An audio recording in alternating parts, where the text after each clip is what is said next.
Antônio, quero falar contigo sobre um assunto que sempre vem nas discussões dos torcedores, sempre pós-eliminação, a questão da cobrança em relação ao Renato. Você diz, tipo, o Renato não tem cobrança, que não sei o quê. Eu quero que tu explique como é feita essa cobrança e se o Renato ele te dá uma, não só a ti, mas aos teus pares, a oportunidade de falar sobre futebol, de demonstrar o teu pensamento em relação ao time. Como é que é essa relação de cobrança do Renato e do que se pode conversar sobre futebol com o Renato? Obrigado. Bom dia, Edu. A relação é muito aberta, em todos os processos, processo de contratação, processo de análise do time. Agora, ele é o treinador ao qual a gente escolheu, ao qual a gente confia, é um excelente treinador, já mostrou todos os seus resultados em todas as passagens pelo Grêmio, e a decisão final é dele, tá? Mas a gente passa trocando ideias o tempo inteiro, nem continuaria no cargo se não tivesse esse tipo de acesso, trocar ideias com o treinador, a poder participar de todo o processo. Estou aqui para ajudar. Agora, realmente, a decisão final é dele e a gente confia muito no Renato. O Renato já era nosso treinador desde o processo eleitoral, acabou voltando antes e a gente simplesmente renovou o contrato dele, mas era o treinador que buscaríamos. Eu e o presidente Guerra lá atrás, quando montamos o projeto que era relativo ao futebol. E temos total confiança no trabalho dele, trocamos ideias diárias e acho que é assim que tem que funcionar. Bruno, tudo bem? O Grêmio fez bons investimentos agora no meio do ano, fez investimentos financeiros, né, para agregar qualidade. E a realidade de 2024 ela é bem diferente da de 2023, porque o Grêmio ano passado brigou por título até o final da temporada, né, chegou com expectativas para o torcedor, o ano foi maior. Esse ano, pelas eliminações, as chances de título elas encerraram agora, já no mês de agosto. O Grêmio vai brigar por vaga, vai fazer uma luta pensando em 2025 em competições, mas em títulos fica aquém da expectativa. Como é que fica a cabeça do dirigente depois de um ano como esse? Um ano que praticamente dura 8 meses, porque eu sei que vocês querem títulos, né? E essa perspectiva encerra agora. Como é que se faz esse planejamento e qual é o tamanho da frustração? Vocês esperavam mais esse ano? Matheus, a gente já ganhou um título esse ano, né? O Campeonato Gaúcho. Acho que o Campeonato Gaúcho é importante, principalmente nesse contexto em que tem uma hegemonia muito, muito longa. Agora, realmente, eu não posso te negar que a gente ambicionava títulos maiores, né? De expressão nacional. Ano passado batemos na trave, infelizmente fomos eliminados. Fizemos uma reflexão de que por que fomos eliminados para tentar melhorar. Realmente não fomos melhores que os nossos adversários, mas também acho que não fomos piores, fomos eliminados nos pênaltis 2 vezes e isso nos deixa muito triste. E agora é trabalhar, né, Matheus? A gente tem um projeto para o Grêmio, né? Nesses 3 anos do presidente Alberto Guerra, acho que a nossa janela de transferências também mostra um pouco desse projeto, de jogadores que podem acrescentar para o Grêmio não só agora, como no futuro, independente de quem estiver à frente, né? Quem for o presidente, quem for o vice-presidente. E agora é trabalhar forte no Campeonato Brasileiro para tentar fazer o maior número de pontos possíveis e terminar bem a temporada. Bruno, à sua direita aqui. Você falou agora da janela de transferências e o Grêmio teve a saída do Carbajo, do Gustavo Nunes, os negócios que vocês concluíram recentemente. Eu gostaria de saber se tem a possibilidade, a gente tem ainda uma semana aí de janela, se o Grêmio pode buscar novos reforços e se pretende exercer a opção de compra de mais 30% do Monsalve, um jogador que vem se destacando, ou se isso já é algo automático previsto em cláusula no contrato que vocês fizeram com ele. Sobre os reforços, acredito, óbvio que o Grêmio está sempre atento ao mercado, inclusive quando a janela de transferências está fechada, mas acho que o Grêmio não deve fazer mais nenhuma contratação, até porque a gente acha e considera o grupo bom, principalmente para a sequência do Campeonato Brasileiro, que é a única competição que nos resta. Sobre saídas, a saída do Gustavo Nunes ela é meio inevitável, o Grêmio precisa vender um jogador aí pelo menos por ano de um valor maior para que o seu orçamento se viabilize, né? E foi esse ano passado com o Bitelo, esse ano com o Gustavo Nunes. A questão do Monsalve é importante explicar. O Grêmio sempre tenta, através do seu departamento de futebol, proteger o clube em diversas situações. Então, no momento da aquisição do Monsalve, foi possível comprar 50% por vários fatores. Primeiro porque era um jovem, segundo porque a gente tinha um valor limitado de investimento, mas a gente deixou opcionado a compra de outros 30%, justamente porque acreditava muito no jogador, e a gente não pode deixar isso de uma maneira variável, até porque se o jogador chega aqui e se destaca muito, e já está se destacando, o Grêmio fica suscetível, né? Então, não é necessário adquirir agora, isso pode ser adquirido mais para frente, já está garantida essa aquisição, é só o Grêmio exercê-la. Bruno, aqui no fundo, o Grêmio já pensa em 2025, mesmo tendo, né, o Campeonato Brasileiro ainda buscando alguns pontos, até para se livrar do rebaixamento, mas em contratações, por exemplo, a do Soteldo, já é trabalhado isso internamente para esse 2025 ou será trabalhado só no final da temporada? A situação do Soteldo, a compra do Soteldo, ele tem o passe fixado e simplesmente o Grêmio exerce, se quiser exercer no final da temporada, então não há necessidade de negociação. Isso também foi feito numa forma de proteger o Grêmio, deixar o valor e a opção de compra fixada. A gente está trabalhando forte na temporada 24, o monitoramento de mercado ele é feito sempre, já pensando em 25, mas a gente não está pensando a nível de departamento de futebol em 2025. A gente está pensando agora em 2024 em fazer o maior número de pontos possíveis no Campeonato Brasileiro e terminar bem essa temporada. Bruno, boa tarde. Eu queria falar sobre o Diego Costa, que é um jogador que teve um início tão promissor, foi talvez o protagonista do Grêmio nesse primeiro semestre, um dos pilares na conquista do Campeonato Gaúcho, mas que recentemente vem lidando com algumas lesões complicadas e tem o contrato se encerrando no fim dessa temporada e não tem indício de que vai renovar. Ele está no planejamento do Grêmio para 2025?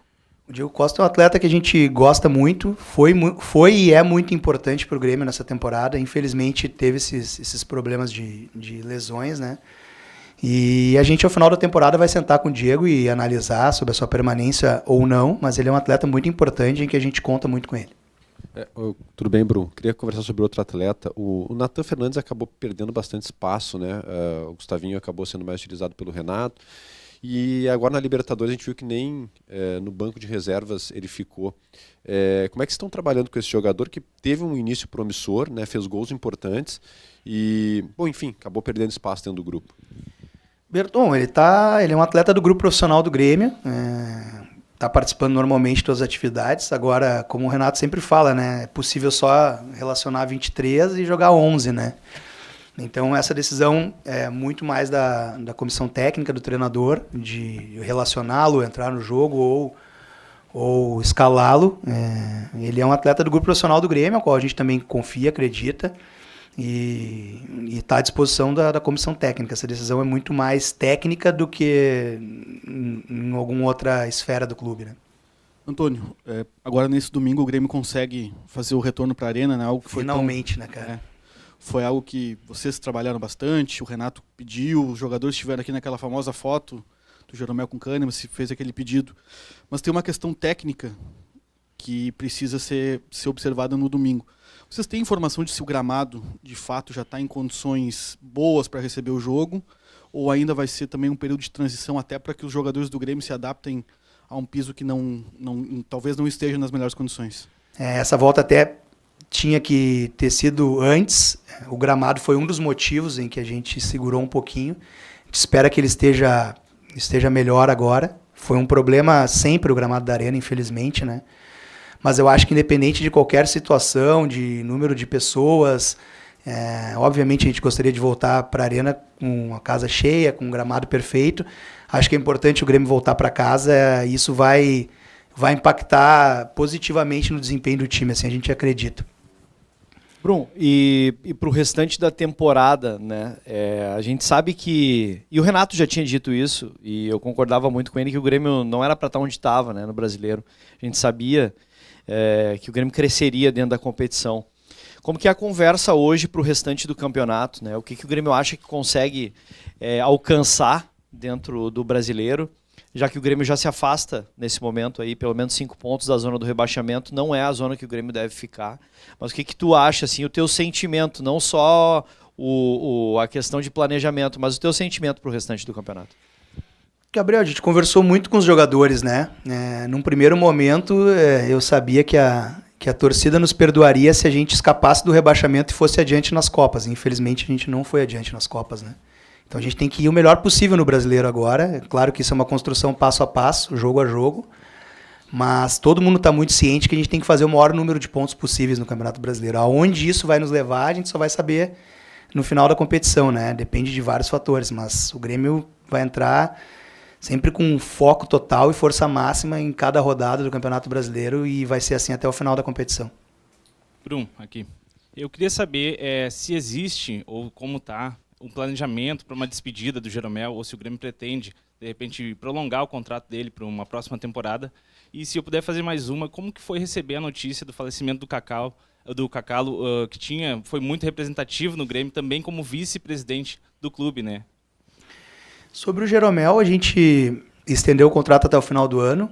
Como todos os jogadores que têm contrato até o final do ano, a gente vai conversar lá adiante. E se o Jeromel realmente for se aposentar, ele tem que receber as maiores honrarias por parte do Grêmio, por tudo que ele significou, por tudo que ele fez para o Grêmio. E é um cara que está na história do Grêmio, né? Sobre o Cacalo, eu perdi um ídolo, né? O Cacalo é um ídolo para mim, assim.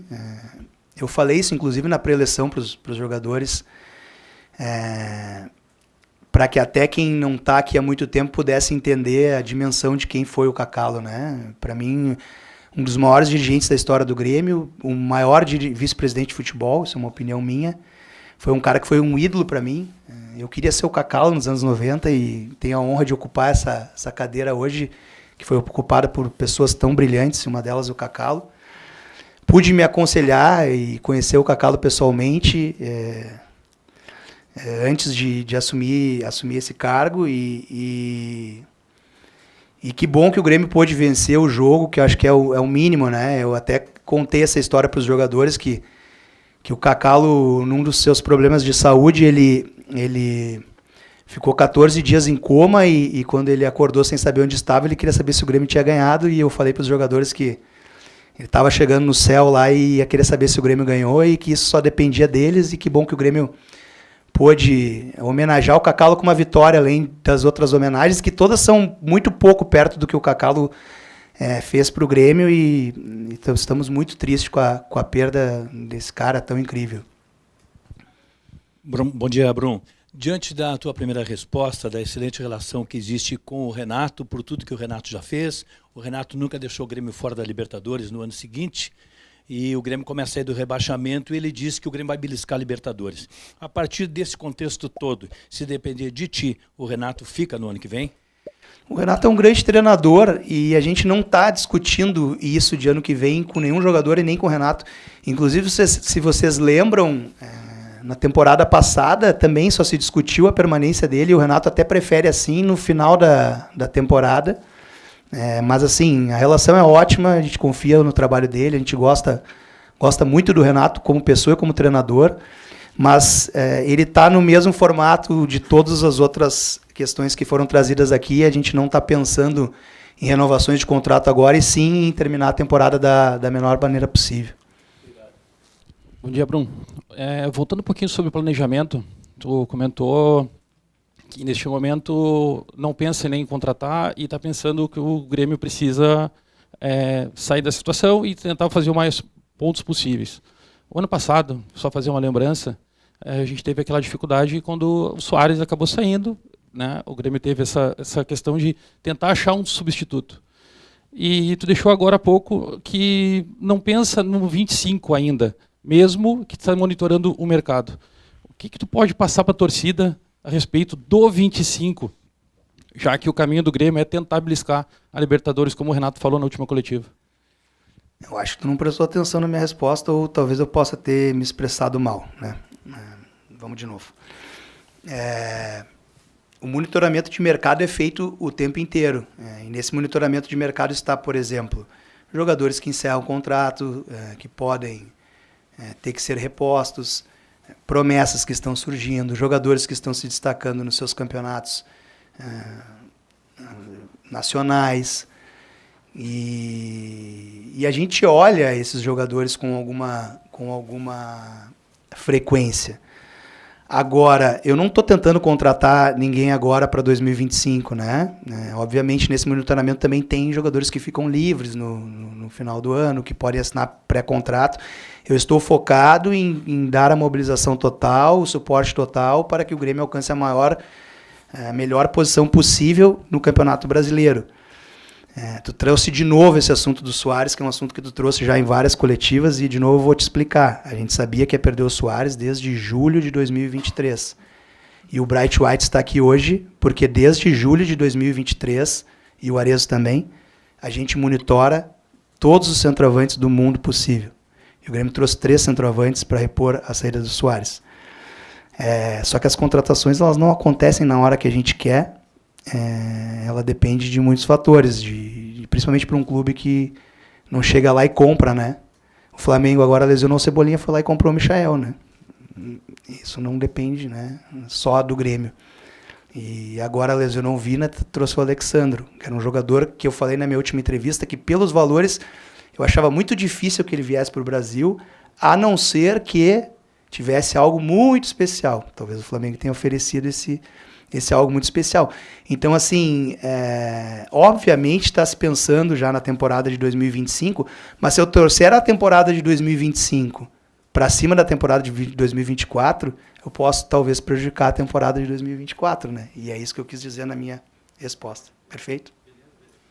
Brum, 2 questões que você até tratou aqui na coletiva, eu queria tentar aprofundar se possível, né? A primeira ainda é sobre o Cacalo, você citou uma conversa com os jogadores, né? E chamou a atenção de muita gente que alguns atletas, como Monsalve, por exemplo, que não viveram a história do Grêmio, citaram o Cacalo depois do jogo. Como é que foi essa conversa para explicar para esses jogadores tudo que representou o Cacalo e de parte deles, como é que foi o interesse, como é que está sendo o interesse por aprender mais sobre a história do Grêmio?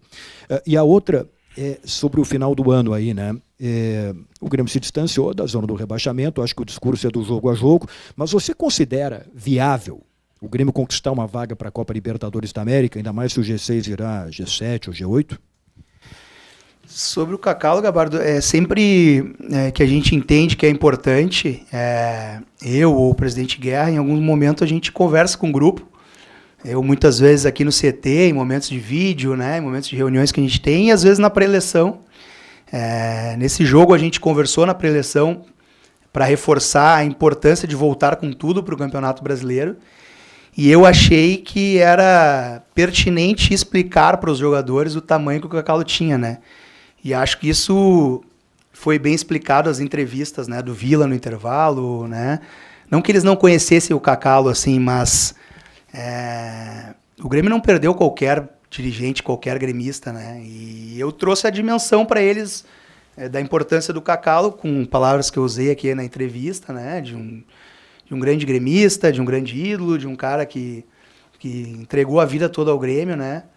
Recentemente eu vi até uma manifestação do Pedro Ernesto que o Cacalo ficou, acho que 17 anos na imprensa e ele jamais criticou o Grêmio, né? Não que não possa ser criticado, mas assim, ele tinha uma postura e um gremismo que ensinava muitas coisas pra gente, né?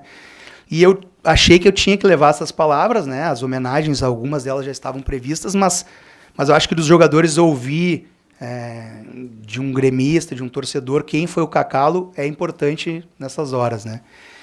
E sobre o Campeonato Brasileiro, Gabardo, eu não gostaria de fazer projeções assim, né? Essas projeções, elas às vezes nos causam, né, frustrações, e a gente vai pensar jogo a jogo. A gente tem que vencer o Atlético Mineiro agora, esse é o ponto, tá? A gente tinha que vencer o Criciúma e venceu, a gente tem que vencer o Atlético Mineiro, e depois a gente vai ter que vencer o Bragantino.